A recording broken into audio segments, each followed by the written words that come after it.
Ang Magnolia Hotshots, Converge Fiber Xers at ang Titan Ultra ay nag-submit ng isang 3-team trade proposal sa PBA.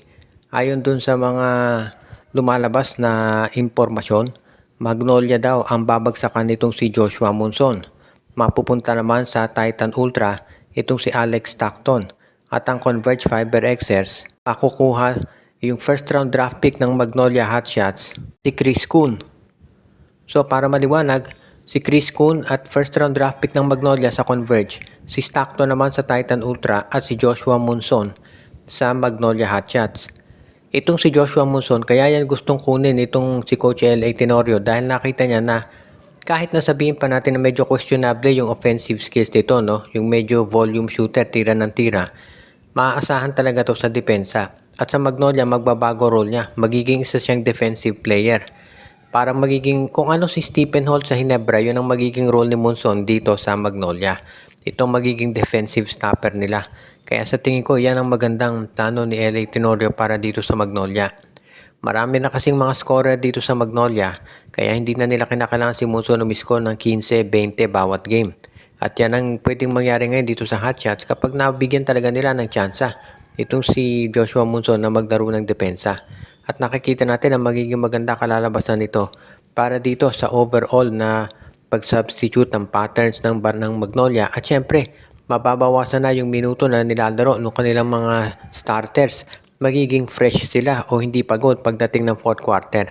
Kaya magiging mahalagang parte ng Magnolia itong si Joshua Monson. At yan naman talaga ang dahilan kung bakit ngayon ay kinukonsidera ng marami na itong si Monson ay magiging isa doon sa mga players talaga na pwedeng makatulong dito sa Magnolia Hotshots. At syempre kung ikaw Magnolia, gagawin mo ang lahat para matuloy ang nasabing trade.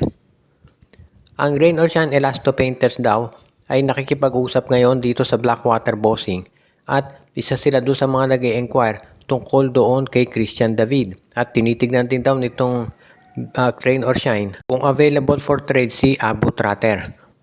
So pwedeng mangyari dyan na baka to si Abu Tratter ang makuha nitong Rain or Shine Elasto Painters. Naghahanap sila ng inside presence ngayon. Ito si Tratter wala tong 3-point shot, hindi katulad nung typical big man na gusto ni Coach Cheng Giao sa ROS.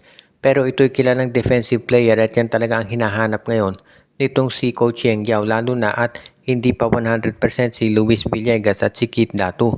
So kung sakasakali itong si Abu Tratter hindi naman masyadong nabibigyan ng minuto ni Pat Aquino sa Blackwater, ay magiging isang asset para dito sa Rain or Shine. Kaya po pwede talaga siya na makuha. At yan naman talaga yung sigurong hinahanap nitong si Coach Cheng Giao at sa tingin ko yan din ang dahilan kung bakit ngayon ay nagkakaroon ng matinding diskusyon ng dalawang koponan. Marami namang mga wingmen itong ROS na po pwedeng ibigay ng kapalit ni Tratter. Posible rin na baka si Christian Manaytay, yung kanilang rookie, ang ibigay sa Blackwater. Lalo na at ito si Coach Pat Aquino, syempre naghahanap yan ng isang big man. Lalo na at alam natin na si Christian David ay nilagay sa trading block. So baka nga si Christian Manaytay o itong baka wingman nila, baka si Anton Asistio ang ibigay na kapalit. So maraming mga ibang players na po pwede na ibigay itong si Coach Cheng Giao para naman dito sa kanilang lineup. Kaya magiging sa Rain or Shine naman, kung makuha nila si Tratter, magkakaroon sila ng additional ceiling.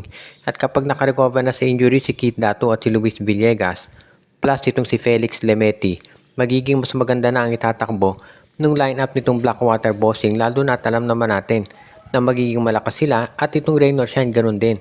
Kaya kung matutuloy ang trade na to sa lalo't madaling panahon, maganda ito para dito sa magiging kampanya ng Rain or Shine sa Governor's Cup.